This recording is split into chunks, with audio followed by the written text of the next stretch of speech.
বিসমিল্লাহির রহমানির রহিম। সেরাজাবাদ রানা শফিউল্লাহ কলেজের অনলাইন ক্লাসে সবাইকে স্বাগতম। আমি মোহাম্মদ সুমন দেওয়ান, প্রভাষক অর্থনীতি, সেরাজাবাদ রানা শফিউল্লাহ কলেজ, টঙ্গিবাড়ি, মুন্সিগঞ্জ। প্রিয় শিক্ষার্থীরা, আজকে অর্থনীতি প্রথম পত্রের ষষ্ঠ অধ্যায়ের মূলধন নিয়ে আলোচনা করব। মূলধন বলতে সাধারণত টাকা পয়সা, ধন সম্পদ ইত্যাদিকে বোঝায়, কিন্তু অর্থনীতিতে মূলধন বলতে মানুষের শ্রমের দ্বারা উৎপাদিত সম্পদের সেই অংশকে বোঝায় যা পুনরায় উৎপাদন কাজে ব্যবহৃত হয়। অর্থাৎ উৎপাদনশীল কাজে যখন কোনো টাকা পয়সা বা অর্থ সম্পদ বিনিয়োগ করা হয় তখন তাকে কি বলা হয়? মূলধন বলা হয়। মূলধনের কি কি বৈশিষ্ট্য রয়েছে? মূলধন উৎপাদনের উৎপাদিত উপাদান। মূলধন উৎপাদনশীল, নিষ্ক্রিয় উপাদান হিসাবে ব্যবহৃত হয়, অর্থাৎ এটি চলাফেরা করতে পারে না, জাস্ট মালিকানা পরিবর্তন হয়। মূলধন গতিশীল। মূলধন সমজাতীয় নয়, মূলধন অস্থায়ী। মূলধন উৎপাদনের ধরন, সঞ্চয় থেকে মূলধনের সৃষ্টি হয়।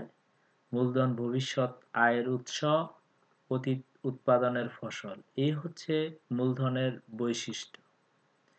এরপরে আমরা দেখব মূলধনের শ্রেণীবিভাগ। মূলধনকে বিভিন্ন ভাগে শ্রেণীবিভাগ করা যায়।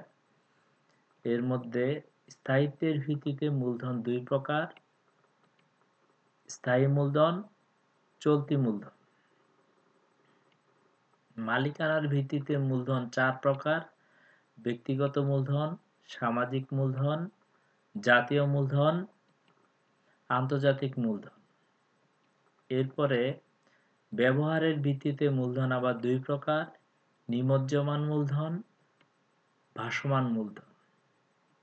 এরপরে ভোগের ভিত্তিতে মূলধনকে দুই ভাগে ভাগ করা যায়: ভোগ্য মূলধন, উৎপাদন মূলধন। এভাবে বিভিন্নভাবে মূলধনকে ভাগ করা যায়।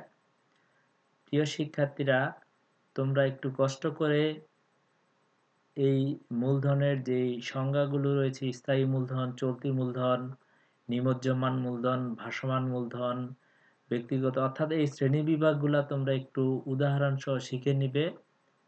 কারণ পরীক্ষায় অনেক সময় বহু নির্বাচনী প্রশ্নে এরকম প্রশ্ন করে যে নিম্নের কোনটি চলতি মূলধন বা কোনটি ভাসমান মূলধন বা ভাসমান মূলধনের উদাহরণ, এভাবে থাকতে পারে। একটু কষ্ট করে তোমরা শিখে নিবে। এরপরে আমরা আরেকটি গুরুত্বপূর্ণ কনসেপ্ট, স্থায়ী মূলধন ও চলতি মূলধনের পার্থক্য নিয়ে আলোচনা করব। স্থায়ী সম্পত্তির সাহায্যে স্থায়ী মূলধন প্রকাশ করা হয়, অন্যদিকে চলতি সম্পত্তির সাহায্যে চলতি মূলধন প্রকাশ করা হয়। ব্যবহারের শুরু লগ্ন থেকে স্থায়ী মূলধন প্রয়োজন হয়, আর অন্যদিকে এই গঠনের পর ব্যবহারিক কার্যক্রম চালু করতে চলতি মূলধনের প্রয়োজন হয়। স্থায়ী মূলধন নগদ আকারে রাখা যায় না, বাট চলতি মূলধন নগদ আকারেও থাকতে পারে। এভাবে আমরা স্থায়ী মূলধন এবং চলতি মূলধনের পার্থক্য দিতে পারি। তোমরা একটু ভালো করে শিখে নিবে। এরপরে মূলধনের গুরুত্ব বা কার্যাবলী, কি কি কার্যাবলী রয়েছে?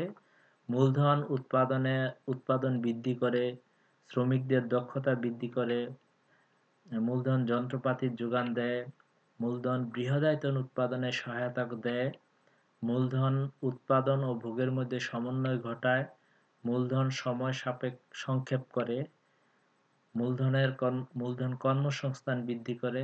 তো প্রিয় শিক্ষার্থীরা, এই হচ্ছে মূলধনের কার্যাবলী। এরপরে আজ এই পর্যন্তই। আজকে আর আলোচনা দীর্ঘায়িত করব না।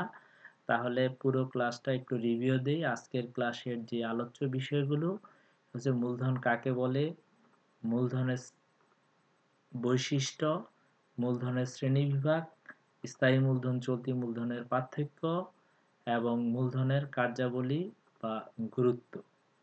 প্রিয় শিক্ষার্থীরা, করোনার এই দুঃসময়ে সবাই স্বাস্থ্যবিধি মেনে অবশ্যই বাড়ির বাইরে গেলে মাস্ক ব্যবহার করবে। বাড়িতে বয়স্ক শিশু থাকলে তাদের প্রতি বিশেষ যত্ন নিবে, সবার সাথে মানবিক আচরণ করবে। তোমরা অনলাইন ক্লাসে নিয়মিত যুক্ত থাকো।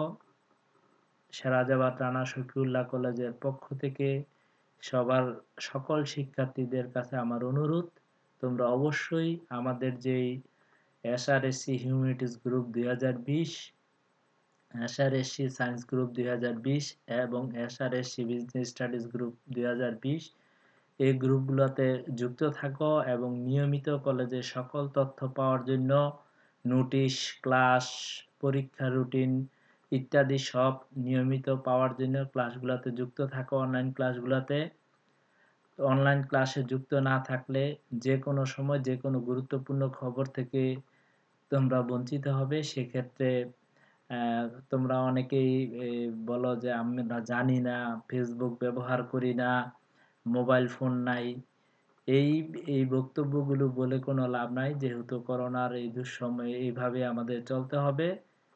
তো সবার কাছে আমার অনুরোধ, সবাই অনেকে অনলাইন ক্লাসগুলা দেখে জাস্ট রোল নাম্বার বসে চলে যাও, এটা করলে চলবে না, ক্লাসগুলা দেখতে হবে। আম, খুব শীঘ্রই তোমাদের এই স্কুল কলেজ খুলবে, তখন তোমাদের সাথে সরাসরি ক্লাসে যুক্ত হবে। তো আজকে এই পর্যন্তই। ধন্যবাদ সবাইকে।